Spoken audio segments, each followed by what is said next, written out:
दोस्तों, आज हम बात करेंगे कुरुक्षेत्र युद्ध के बाद धृतराष्ट्र और भगवान श्री कृष्ण के बीच हुए एक बहुत ही महत्वपूर्ण संवाद के बारे में, जो हमें यह बताता है कि किसी व्यक्ति का कर्म उसके जीवन पर क्या प्रभाव डालता है।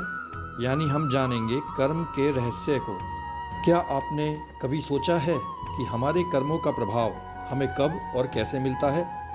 कुरुक्षेत्र के युद्ध के बाद जब धृतराष्ट्र ने अपने 100 पुत्रों की मृत्यु का कारण पूछा, तब भगवान श्री कृष्ण ने उन्हें कर्म के गूढ़ रहस्य को समझाया। धृतराष्ट्र बहुत ही व्याकुल होकर पूछते हैं, हे कृष्ण, मेरे 100 पुत्रों की मृत्यु क्यों हुई? मैंने ऐसा कौन सा पाप किया था? श्री कृष्ण बहुत ही शांत स्वर में धृतराष्ट्र को जवाब देते हैं, राजन, यह केवल इस जन्म का परिणाम नहीं, बल्कि तुम्हारे 50 जन्मों की यात्रा का फल है जो इस जन्म में तुम्हें मिला है। श्री कृष्ण बताते हैं कि 50 जन्म पहले धृतराष्ट्र एक शिकारी थे। एक दिन उन्होंने एक नर पक्षी को मारने का प्रयास किया, लेकिन वह उड़ गया। क्रोध में आकर शिकारी ने उसके घोंसले में बैठे 100 नन्हे बच्चों को बहुत ही निर्दयता से मार डाला। बेबस पिता पक्षी यह सब देखता रहा, लेकिन कुछ नहीं कर सका। तभी श्री कृष्ण कहते हैं, हे धृतराष्ट्र राजन, जैसे उस पक्षी ने अपने 100 बच्चों को मरते हुए देखा, वैसे ही तुम्हें भी अपने 100 पुत्रों की मृत्यु देखनी पड़ी। तभी धृतराष्ट्र दूसरा प्रश्न पूछते हैं, बहुत ही आश्चर्य और दुख के साथ, लेकिन प्रभु, मुझे 50 जन्मों तक इंतजार क्यों करना पड़ा?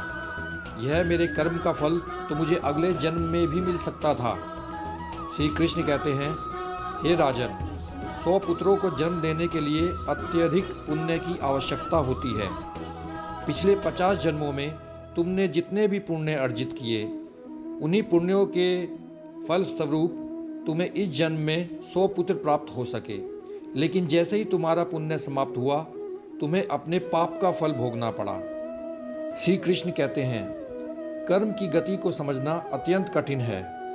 भगवत गीता में मैंने कहा है, गहना कर्मणो गति, यानी कर्म के प्रभाव की गहराई को समझना कठिन है। कुछ कर्मों का फल तुरंत मिलता है, कुछ अगले जन्म में और कुछ दूर भविष्य में।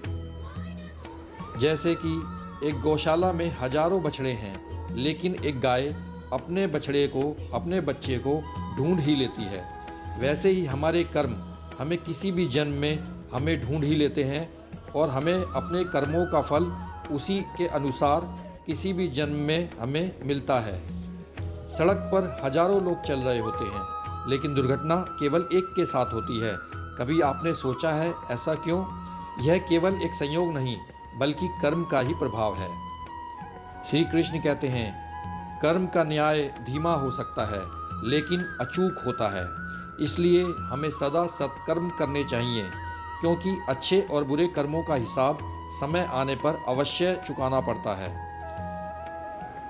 तो दोस्तों, अगर आपको यह कथा रोचक लगी और इस कथा से आपने जीवन में कुछ भी नया सीखा, तो वीडियो को प्लीज़ लाइक करें, शेयर करें और चैनल को सब्सक्राइब करें।